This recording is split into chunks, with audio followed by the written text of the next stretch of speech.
What if I told you that the greatest truth about Mary may have been hidden from you all this time? Have you ever stopped to wonder if Mary really died? Or could there be something much greater, something that few dare to question? The Church teaches that Mary was taken to heaven, body and soul, but is that in the Bible? What really happened to the mother of Jesus in her final moments on earth? Is there a mystery behind this that has never been revealed to you? And more, if she did not die like any other person, what does that mean for the future of humanity? Mary. Just that name alone carries immense weight. But what lies behind this figure that transcends centuries, borders, and religions? The mother of Jesus, a symbol of purity, but also of mystery and hidden revelations. Why is her image venerated in every corner of the world? What makes her so powerful that millions kneel before her? Those who think that Mary is just a name in the Bible are mistaken. Her role goes far beyond that. Churches are built in her honor, entire nations bow to her influence. But the question no one asks is, why? Why is Mary so central to Christian faith, even though many passages about her have been silenced or interpreted in different ways over the centuries? The truth is that Mary's story is not just about faith, it's about a power that few truly understand. A power that connects to the divine in a way no one else ever has. And we're not just talking about beliefs, we're talking about historical facts, records, and events that challenge logic. Apparitions, miracles, prophecies. Coincidence? Or is there something much greater behind all of this? Now, pause for a moment and reflect. If Mary's own death is a mystery, an event shrouded in secrets and debates, what else has been hidden about her? Who was this woman, really? Why is her presence in Christianity so strong that even time itself could not erase it? And the most astonishing part? It all started in an unexpected way. A simple young girl, with no status, no wealth, living her daily routine, until something happened. Something that changed everything. Something that redefined the destiny of humanity. But what was it? How did Mary go from being an unknown young woman to the key figure of Christian faith? The answer lies just ahead, and it might completely change the way you see history. Imagine a young girl, between 13 and 15 years old, living her life like any other girl of her time. No riches, no status, no promise that fate was about to place her at the center of the greatest story in human history. But then, something happened. Something that defied all natural laws. Something that no one else in the world had ever experienced. Suddenly, a celestial presence appeared before her. The angel Gabriel. And the words he spoke not only changed her life but redefined the future of humanity. Hail, full of grace. The Lord is with you. These words, recorded in the Bible, echoed like thunder in Mary's soul. But think for a moment, what would you do if, in an instant, you discovered that you had been chosen for something unimaginable? To carry, in your own womb, the one who would divide history into before and after. Mary's reaction? At first, surprise. But then, an acceptance that revealed an unshakable faith. A faith so great that it defied all human logic. And here's the detail that few notice: Mary said yes without having all the answers. Without knowing the challenges she would face. Without fully understanding what would happen next. This is the kind of courage that is rarely seen. While many question, hesitate, or seek guarantees before making big decisions, Mary simply trusted. And that trust changed everything. But what if she had refused? What if she had said no? What would the world be like today? But that was just the beginning. With her acceptance came the weight of responsibility. The young Mary now carried inside her something far greater than she could have imagined. And with that, came the doubts of others, the whispers in the streets, the judging stares. After all, a virgin pregnant? Who would believe that? How would she face society, her own family, even Joseph himself? The history of Christian faith was facing one of its greatest challenges. And now comes an even more intriguing question: if, from the very beginning, Mary was involved in something so extraordinary, so supernatural, what was her true destiny? The beginning was incredible, but what about the end? Did Mary really die? Or is there something that has never been told to us about her final chapter? Now, imagine a scene. The sun scorches the earth, the air heavy with suffering, cries and tears mixing with the dust of Jerusalem streets. At the top of a hill, a wooden cross. And on it, the Son of God himself. Beaten, wounded, covered in blood. Hanging between heaven and earth. The world watched, but no one felt it as deeply as she did. Among the crowd, with her eyes fixed on the most brutal scene humanity had ever witnessed, stood Mary. And at that moment, the pain she carried was greater than any other. Every mother feels their child's pain. But Mary felt something far worse. Every nail, every strike, every insult hurled at Jesus was like a sword piercing her heart. Centuries earlier, Simeon had already prophesied, "A sword will pierce your soul," Luke 2 verse 35. And there she was, witnessing this prophecy come true in the cruelest way possible. Mary could have run away, hidden herself, avoided that unbearable scene. But she didn't. She stayed. She remained standing, silent, unwavering. As if to say, if my son carries this cross, I carry it with him. And then, a moment that few truly understand, with a weakened voice, in his last breaths, Jesus looks at Mary and says something surprising. He entrusts her to John, and John to her. "Woman, behold your son. Son, behold your mother," John 19 verses 26 to 27. But why? Didn't he have biological siblings to care for her? Or was there a far deeper meaning? In this act, Mary does not become just John's mother. She becomes mother of the church. Mother of all. Her mission was not over. She still had a role to fulfill. Now, think for a moment, most of the disciples fled, out of fear. But Mary stayed. And not just her. Beside her were a few women and John. At the darkest moment in history, who remained? Who did not abandon Jesus? And what does that say about the true meaning of faith? Mary, standing at the foot of the cross, teaches us that faith is not just about miracles and glory. True faith is standing firm, even when everything is falling apart. But if Mary's story didn't end there, then what happened next? Did she simply disappear from the scriptures? Or does her presence still echo in ways few dare to question? What really happened to Mary after that moment? Now, get ready for something you may have never considered before. Mary is not just a maternal figure in Christian faith. She is a key piece in a much greater mystery. Have you ever heard that Jesus is the new Adam? Well, if Jesus is the new Adam, then who would be the new Eve? Exactly, Mary. But what does this really mean? Let's connect the dots. In Genesis, Eve, alongside Adam, brought about humanity's fall through her disobedience. Centuries later, another woman appears, but this time, to reverse this story. If Eve said yes to the serpent, Mary said yes to God. Where the first failed, the second triumphed. Now, hold on to that thought and let's move to something even more astonishing, the Ark of the Covenant. You remember the Ark, right? That sacred object in the Old Testament that carried the tablets of the law, Aaron's staff, and the heavenly manna. It was so holy that no one could touch it without facing severe consequences. Now, stop and think. Mary carried in her womb not the tablets of the law, but Jesus himself, the living Word.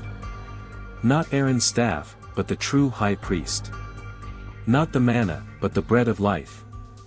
Do you see the connection? Mary is the Ark of the New Covenant. And this is no coincidence. If, in the Old Testament, the Ark was the most sacred object on earth, untouchable and protected, why would it be any different with Mary? In the book of Revelation, John has a vision and sees the Ark of the Covenant, but immediately after, he describes a woman clothed with the sun. Was he speaking of the physical ark or this new, living ark? The answer might change your perspective on Mary forever. And there's more. In the Old Testament, whenever the Ark of the Covenant entered battle, Israel was victorious. When it was captured, the people suffered. Now, think about Christian history. Wherever Mary is honored, faith flourishes. Wherever Mary is rejected, faith weakens. Coincidence?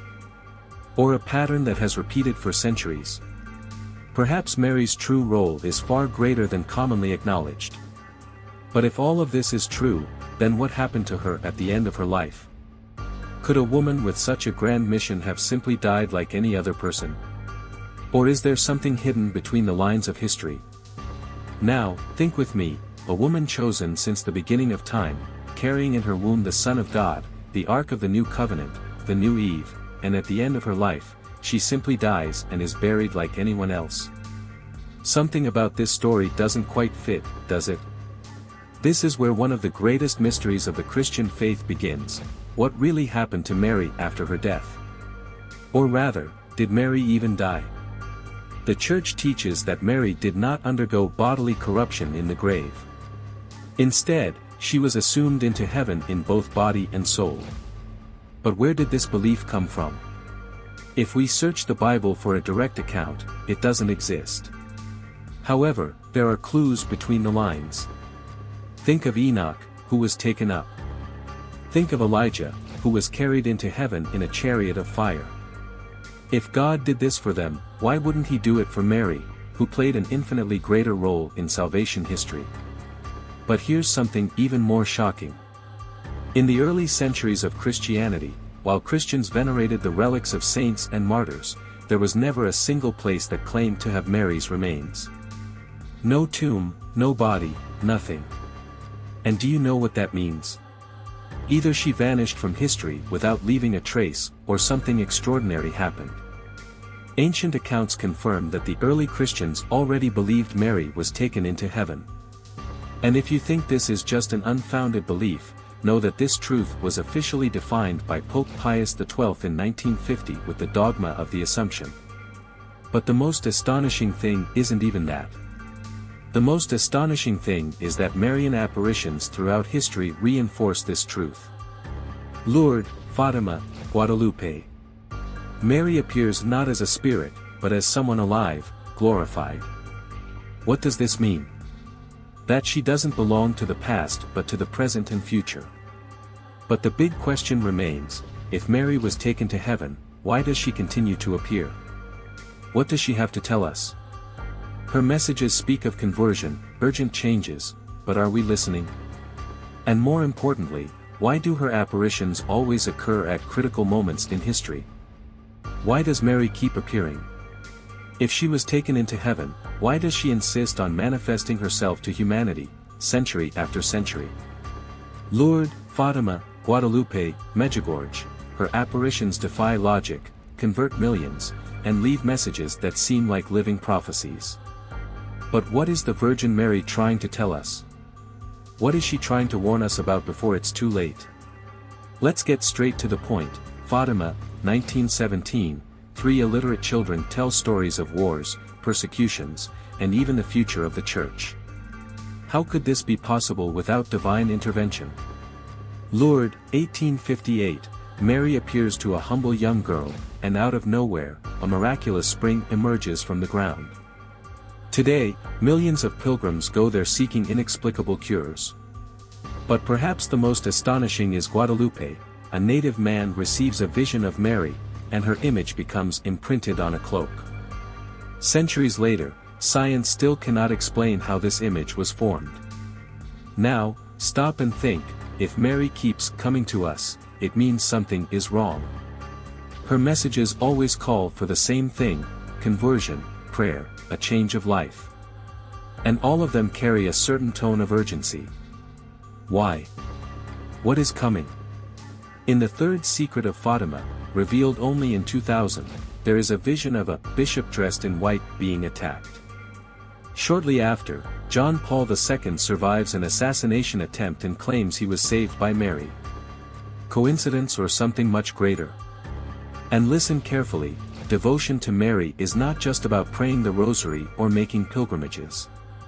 It's about protection, about trusting that there is an intercessor before God.